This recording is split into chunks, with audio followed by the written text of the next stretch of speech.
नमस्कार प्रेक्षकांनो, मालिकेच्या पुढील काही भागांमध्ये आपल्याला खूपच जबरदस्त असा ट्विस्ट पाहायला मिळणार आहे।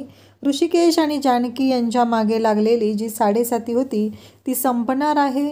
म्हणजेच ऋषिकेश आणि जानकी यांच्या आयुष्यामध्ये खूप छान अशा गोष्टी घडणार आहेत। तर त्या नक्की कोणत्या आहेत ते आपल्याला पाहायला मिळणार आहे। तर ऋषिकेश आणि जानकी हे दोघंही आता टेंडर त्यांना मिळणार आहे। म्हणजे त्यांनी जे टेंडर भरलेलं असतं त्याचे डॉक्युमेंट्स, त्याचे जे टेंडरचं कोटेशन आहे ते कोटेशन जरी इकडे शर्वरीने बघून त्याचे फोटो ऐश्वर्याला दिलेले असले तरीही शर्वरीचा चांगुलपणा पुन्हा समोर येणार आहे। कारण ऋषिकेश जानकी तिला जी मदत करणार आहे त्यामुळं सगळ्यांना कळणार आहे की त्या दोघांनी नक्की काय गोंधळ घातलेला होता। आणि मग ऋषिकेश आणि जानकी यांना ते टेंडर मिळणार आहे। आणि त्यानंतर ऋषिकेश आणि जानकी यांची वाजत गाजत गावात धूमधडाक्यात अशी मिरवणूक निघणार आहे। आणि या सगळ्याचा आनंद सुमित्रा त्याचबरोबर नाना या सगळ्यांना होणार आहे। तर सुमित्रा स्वतः जाऊन ऋषिकेशचं औक्षण करणार आहे, त्याला आशीर्वाद देणार आहे। हे सगळं कशा पद्धतीनं होणार आहे ते आपल्याला या व्हिडिओमध्ये पाहायला मिळणार आहे। त्यासाठी हा व्हिडिओ शेवटपर्यंत पहा। तर इकडे आजीने आता सारंगने त्या ज्यूसमध्ये दारू मिक्स केलेली होती, तो ज्यूस पिलेला असतो आणि तेच आजीची वाट लागलेली असते। म्हणजे आजीने ते ज्यूस पिलेलं असतं त्यामुळं आजी वेड्यासारखी बरळत असते आणि आजीच्या लक्षात ही गोष्टी येत नसतात। तर आजी मात्र म्हणत असते की मला काही माहीत नाही गुंडे, मला ना गुंडा पाहिजे किंवा गुंडी पाहिजे दुसरी छोटी, जर ती मिळणार नसेल तर मी आत्ता काय करू शकते तुला माहिती नाही आहे। आणि आजी मात्र इकडे धमकावत असते। आजीचं असं म्हणणं असतं, जर तू माझं ऐकलं नाहीस तर मी सगळ्यांच्या समोर तुझं सत्य सांगणार आहे, तुझं बिंग फोडणार आहे, असं आजी धमकावत असते। तेव्हा ऐश्वर्याला मात्र कळायचं बंद झालेलं असतं। तिला सुचत नसतं की नक्की यांना काय म्हणायचं आहे आणि हा काय करणार आहेत। मग सारंग त्याचबरोबर बाकीचे घरातले कसे तरी आजीला समजवतात आणि तिला शांत करत असतात, परंतु आजी मात्र ऐकण्याच्या मनस्थितीतच नसते। आजीचा गोंधळ हा सुरूच झालेला असतो। त्यानंतर आता इकडे जानकी रात्री भांडी घासत असते, पण शर्वरीला मात्र वाईट वाटलेलं असतं। तिला असं वाटत असतं की मी दादा आणि वहिनीला फक्त त्यांना कळलं की मला पैशाची गरज आहे तर ती दोघं धावत माझ्या मदतीला आली आणि त्यांनी माझी मदत करायचं ठरवलं, माझ्या बिझनेससाठी त्यांनी मला मदत करायचं ठरवलं। आणि मी काय केलं, मी तर त्यांच्याच टेंडरचं कोटेशन ऐश्वर्याला दिलं, पण तिने अजूनही मला 1 रुपयाही दिलेला नाही। आणि मग तिथं बाहेर एक चिठ्ठी ठेवलेली दिसते आणि ती चिठ्ठी शर्वरीने ठेवलेली असते। त्या चिठ्ठीवरती लिहिलेलं असतं की तुमचं टेंडरचं कोटेशन जे आहे ते ऐश्वर्याने कॉपी केलेलं आहे, तिला ते मिळालेलं आहे आणि त्यातून तिने 1 रुपया कमीने टेंडर भरणार आहे, त्यामुळं तुम्हाला उद्याचं टेंडर मिळणार नाही, त्यामुळं लवकरात लवकर आता काहीतरी करा असं सांगितलेलं असतं। आणि मग दुसऱ्या दिवशी जेव्हा आता टेंडर निघणार असतं, सगळ्यांनी कोटेशन भरलेले असतात आणि ते टेंडर निघणार असतं, त्याचवेळी तिथे महत्त्वाची गोष्ट घडत असते। ती म्हणजेच की इकडे आता जानकी त्याचबरोबर ऋषिकेश दोघंही थांबलेले असतात, तर इकडे सारंग आणि ऐश्वर्या हे दोघेही आलेले असतात। आता दोन्हीही रणदिवे फॅमिलीतील मेंबर असतात, पण हे टेंडर कुणाला मिळणार, जानकी एंटरप्राइजेसला मिळणार का सुमित्रा एंटरप्राइजेसला मिळणार?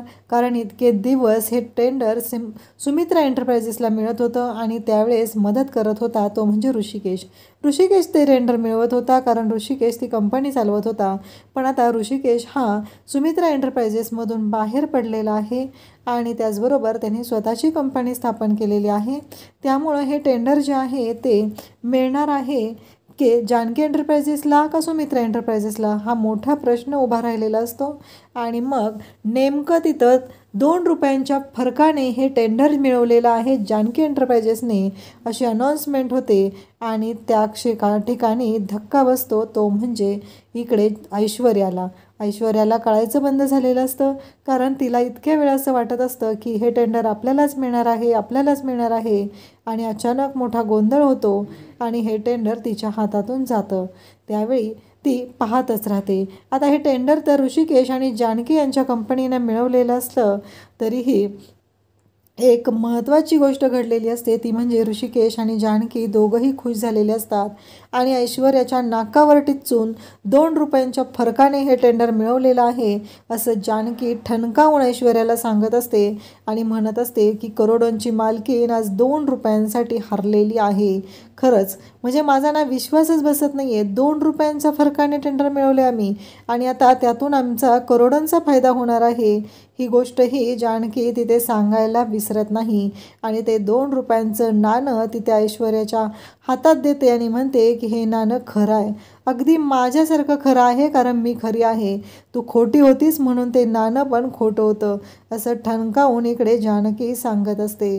त्याचबरोबर जानकीचं असं म्हणणं असतं की ऋषिकेश, हे सगळं जे काही झालेलं आहे ते आपल्याला माहिती आहेच, परंतु यामध्ये शर्वरी वंशांनी त्यांच्याकडून चूक घडलेली होती. ऋषिकेश म्हणतो, पण जानकी मला एक कळलं नाही आहे की तू 2 रुपयाच्या फरकाने मला हे टेंडर का भरायला लावलं. तेव्हा जानकी सांगू लागते की काल रात्री ना आपल्या दारामध्ये एक लेटर आणून ठेवलेलं होतं आणि त्या चिठ्ठीवरती लिहिलेलं होतं की तुमचं टेंडर हे मिळालेलं आहे ऐश्वर्याला, त्याचं कोटेशन तिला मिळालेलं आहे, त्यामुळं हे टेंडर मिळवणं तुम्हाला खूप अवघड जाणार आहे, हे त्याच्यावरती लिहिलेलं होतं. त्यामुळं माझ्या लक्षात ह्या गोष्टी आल्या आणि मग मी ठरवलं की काहीही झालं तरीही हे टेंडर आपल्याला मिळवण्यासाठी मी सगळा हिशोब केला आणि त्यानुसार 2 रुपयांच्या फरकाने जरी आपण हे टेंडर भरलं तरीही हे टेंडर आपल्याला मिळू शकतं याची खात्री मला होती. आणि ऋषिकेश म्हणतो, म्हणजे जानकी? तेव्हा जानकी म्हणते, हो, तुम्ही जी शर्वरी वंशांच्या डोळ्यात पाहिलेली भीती होती ती खरी होती, कारण त्यांना इथून त्या कोटेशन बघून गेलेल्या होत्या, म्हणूनच त्यांच्या मनात ती भीती राहिलेली होती आणि त्यामुळंच तर हे सगळं झालेलं होतं. तेव्हा जानकी म्हणते, पण शरूच्या लक्षात आलं, पण खरंच माहिती आहे का जानकी, तुला कळतंय का? तेव्हा जानकी म्हणते, म्हणजे? तेव्हा ऋषिकेश सांगू लागतो की अगं जानकी, हे जर तुझा चांगुलपणा नसता तर आज आपल्याला कळलं नसतं.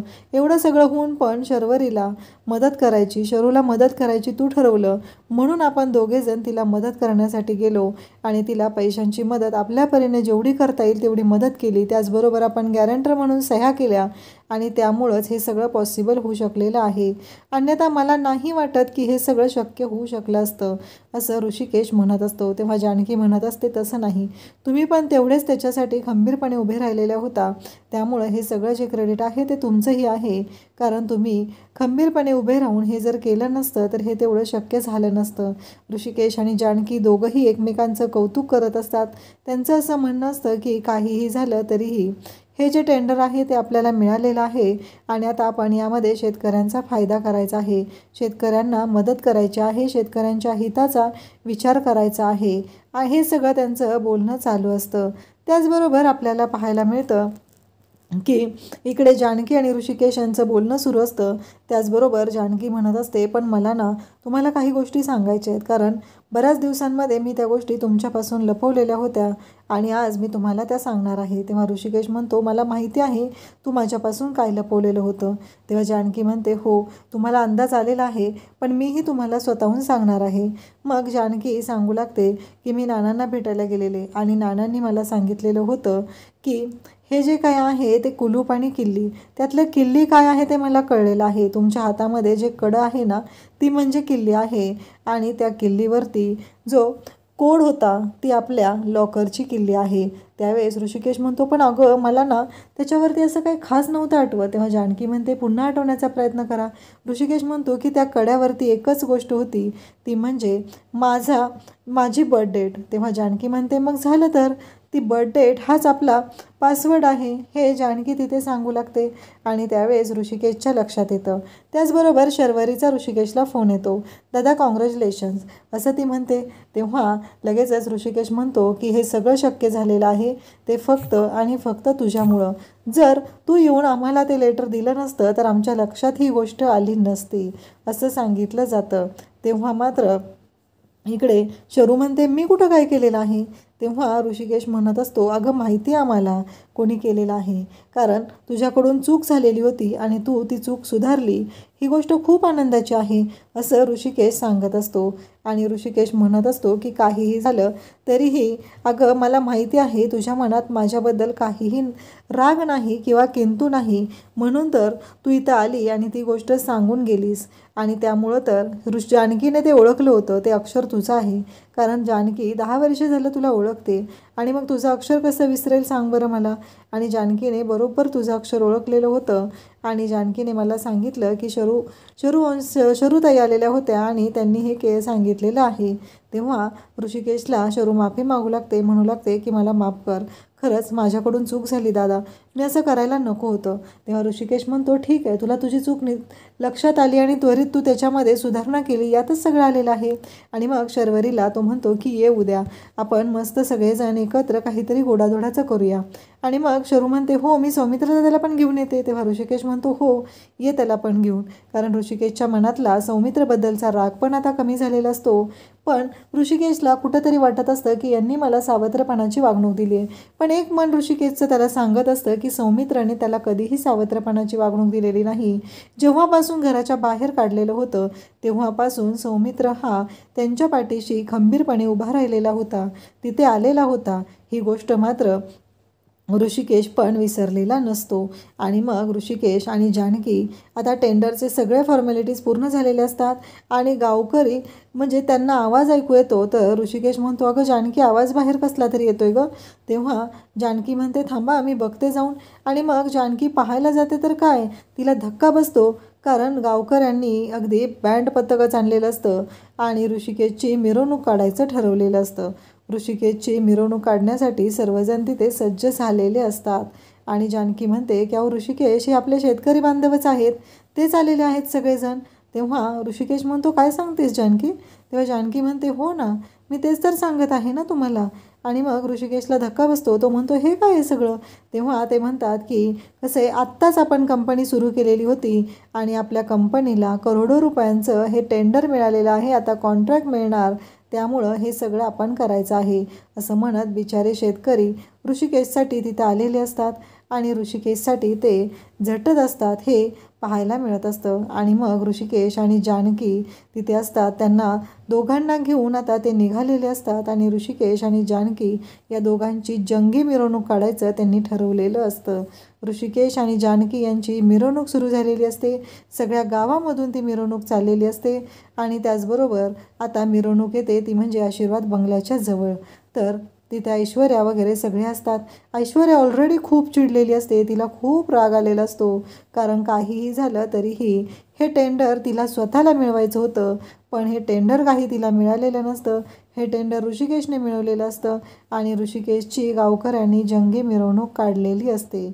आणि या सगळ्याचा आनंद जानकीला खूप झालेला असतो, कारण जानकी मात्र या सगळ्या गोष्टींची आतुरतेने वाट पाहत होती आणि फायनली तो दिवस आलेला असतो आणि जानकीला मात्र खूपच छान वाटत असतं. मग आशीर्वाद बंगल्याच्या तिथे येताच सगळेजण बाहेर येतात, कशाचा आवाज येतोय कशाचा आवाज येतोय हे सगळ्यांचं चाललेलं असतं. बाहेर येतात तर पाहतात तर काय, ऋषिकेशची जंगी मिरवणूक असते. मग सौमित्र त्याचबरोबर अवंतिका तेही बाहेर येतात आणि तेही पाहू लागतात. त्यांनाही खूप भारी वाटत असतं, कारण फायनली हा दिवस आलेला असतो, ऐश्वर्याची वाट लागलेली असते आणि ऋषिकेश आणि जानकी यांची भरभराट सुरू झालेली असते.